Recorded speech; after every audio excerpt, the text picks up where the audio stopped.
Setelah viral di TikTok, kisah Isabella Guzman kembali menjadi perbincangan publik.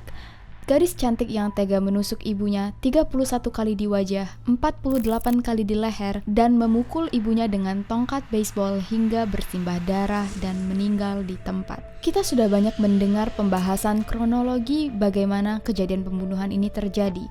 Maka, Ruang Gelap kali ini akan membahas analisis teori kenapa Isabella Guzman membunuh ibunya. Seperti apa sebenarnya kehidupan Isabella, dan benarkah ibunya yang membuat Isabella memiliki gangguan jiwa? Welcome to Ruang Gelap.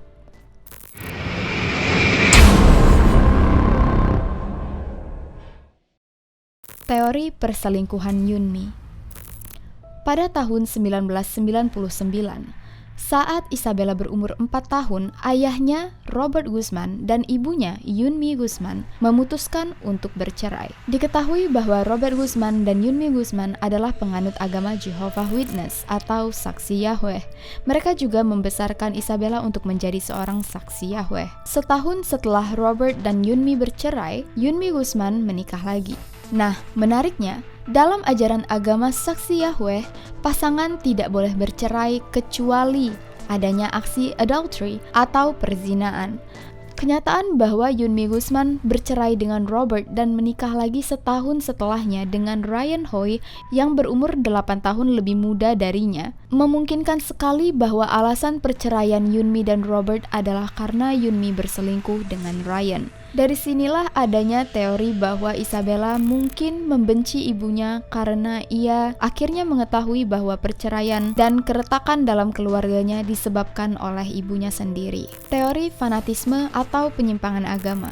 Pada hari Senin di akhir Agustus 2013, Isabella ini putus dengan pacarnya. Dan saat mantannya ini datang ke rumah untuk mengambil barang-barang yang ia tinggalkan di rumahnya, Isabella malah membawa stick golf dan mengejar mantannya ini. Hingga waktu tetangganya melihat kejadian ini, tetangganya mengira ada maling dan menelpon 911.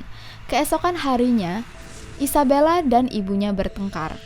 Katanya mereka bertengkar karena masalah mantan pacarnya ini dan juga berdebat tentang agama. Perkelahian ini sangat-sangat buruk sampai Isabella meludahi ibunya sendiri. Menurut Melanie Guzman, adik dari Robert Guzman dan merupakan tante dari Isabella, saat ia sedang diinterview oleh CNN, ia mengatakan bahwa Isabella ini adalah anak yang baik. Isabella adalah keponakannya yang unik karena ia berpikir seperti seorang seniman, dan juga Isabella ini senang menulis lagu dan menyanyi.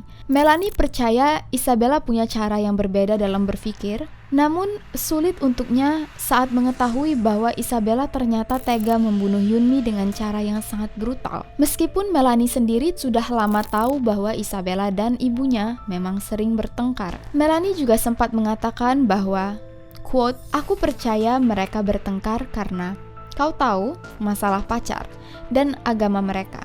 Dengan segala hormat, ibunya tidak menyukai agama mereka itu, tapi ada hal lain yang lebih dari itu. Aku tidak bisa menjelaskannya. Ini adalah kasus yang banyak diliput media. Ada banyak masalah lain yang memperburuk suasana, termasuk Ryan, ayah tiri Isabella." Di malam sebelum Yunmi dibunuh, Yunmi meminta Ryan untuk tidur bersamanya.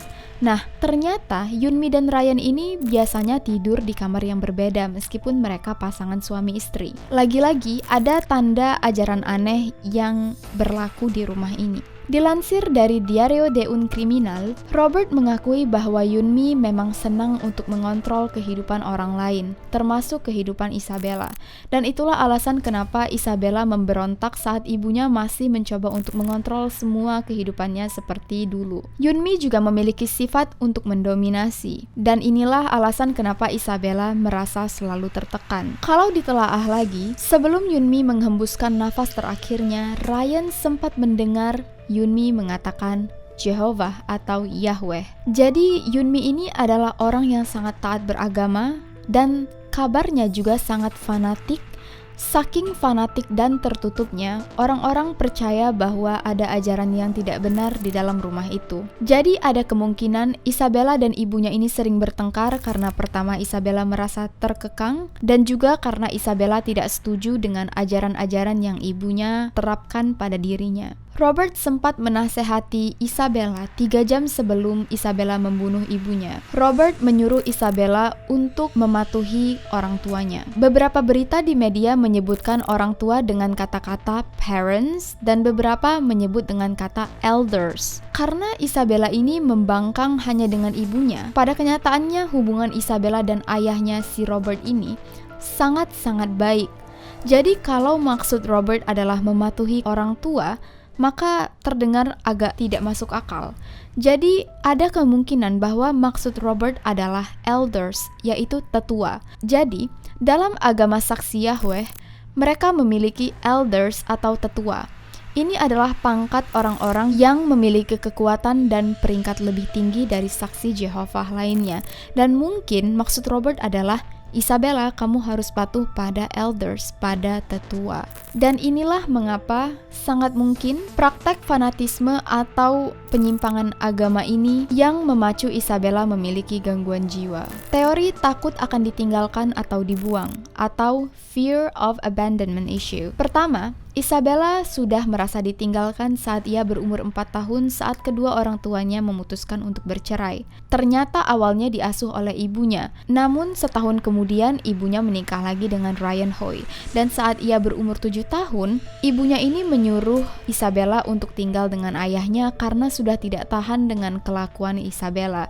Yang lagi-lagi untuk kedua kalinya Isabella mungkin merasa dibuang atau ditinggalkan. Sekarang Isabella juga memiliki masalah perbedaan agama dengan ibunya. Dalam kelompok saksi Yahweh, biasanya apabila ada saksi yang murtad atau keluar dari agama mereka, orang ini akan diasingkan atau dijadikan musuh. Jadi mungkin ini kembali mengingatkan Isabella bahwa mungkin ibunya bisa membuangnya lagi. Ditambah lagi, Yunmi ternyata sedang hamil, dan mungkin ini kembali membuat Isabella merasa ibunya benar-benar akan meninggalkannya. Nah, 1 hari sebelum Yunmi dibunuh oleh Isabella, Isabella mengirimkan sebuah email yang bertuliskan "You will pay" atau kamu akan membayar. Meskipun kita tidak tahu apa maksud Isabella dengan "you will pay", tapi Yunmi benar-benar merasa takut hingga ia menelpon polisi untuk melaporkan kejadian ini. Polisi akhirnya datang ke rumah Yunmi saat Yunmi bekerja, jadi Isabella sendiri yang ada di rumah, dan polisi mengatakan pada Isabella, kamu harus menurut pada orang tuamu, karena ibumu bisa saja menendangmu keluar rumah. Mungkin kata-kata polisi inilah yang juga menjadi trigger terakhir bagi Isabella. Cas Garcia dari Diario de un Criminal mengatakan bahwa ada beberapa sumber berbahasa Korea yang menyebut-nyebut Yunmi pernah menjual Isabella ke mafia. Meskipun tidak ada informasi valid tentang penjualan ini, namun menurut Cas Garcia mungkin ini adalah kesalahpahaman orang-orang.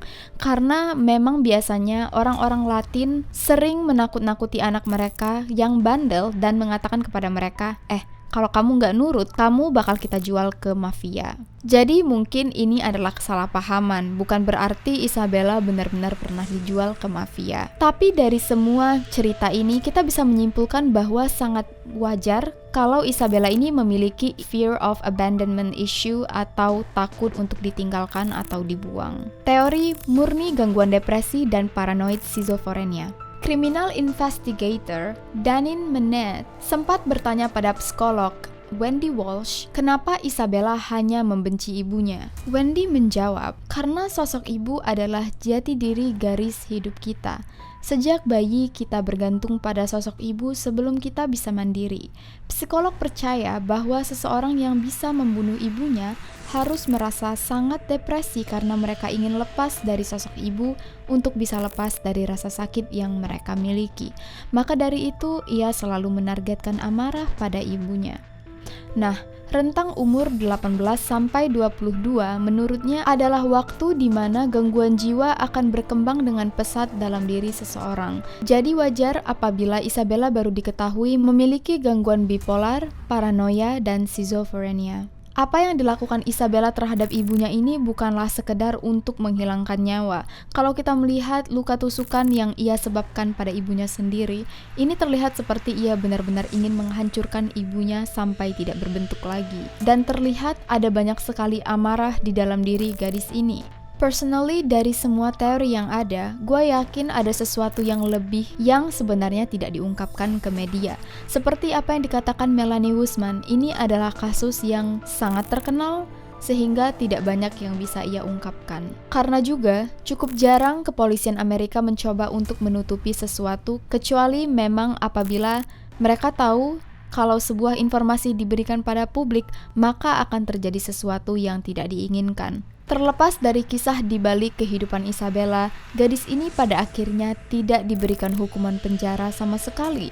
Ia malah dirawat di sebuah rumah sakit jiwa di Colorado. Lagi-lagi, keputusan juri ini juga membuat orang-orang bertanya-tanya, jangan-jangan memang ada sesuatu yang menyedihkan yang terjadi pada Isabella, dan itulah kenapa juri bersimpati dan memutuskan untuk tidak menghukum gadis ini. Gimana guys, apa menurut kalian teori-teori ini masuk akal? Atau kalian punya teori sendiri? See you guys on the next video.